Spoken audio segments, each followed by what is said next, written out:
అందరికీ హాయ్ అండి. నేను ఇన్‌స్టాలో రీల్స్ చూస్తుండగా యాడ్ వచ్చింది ఆదివాసి హెర్బల్ హెయిర్ ఆయిల్. సో అది ఆర్డర్ చేశాను అనమాట. వచ్చేసింది. అది ఎలా ఉందో ఓపెన్ చేసి చూద్దాం. ఇది ఒరిజినల్లా కాదా చూద్దామండి ఓపెన్ చేసి. చాలా వరకు ఇప్పుడు డూప్లికేట్ కూడా వస్తున్నాయి కదా. సగం ఓపెన్ చేసేసరికి ఇలా ఆయిల్గా ఉంది, మరకలుగా.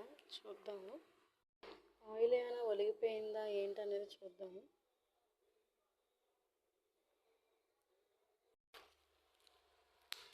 ఓపెన్ చేసి ఇలా చిన్నగా ఉన్నాయండి. ఇది ఒరిజినల్ డూప్లికేటో తెలియదు. చాలా వరకు ఏమంటున్నారంటే ఇవైతే డూప్లికేట్ అంటున్నారు. ఆదివాసి హెయిర్ ఆయిల్ పెద్దది ఒక డబ్బానే వస్తుందంటారు. సో నేను పెద్దది ఒకటే ఆర్డర్ చేశాను, ఏమో రెండు వచ్చినాయి. చూద్దాం ఎలా ఉందో మొత్తం ఓపెన్ చేసి. ప్యాక్ మొత్తం ఓపెన్ చేస్తే ఇలా వచ్చిందండి. అసలు ఒరిజినల్ అనాలా డూప్లికేట్ అనాలా అర్థం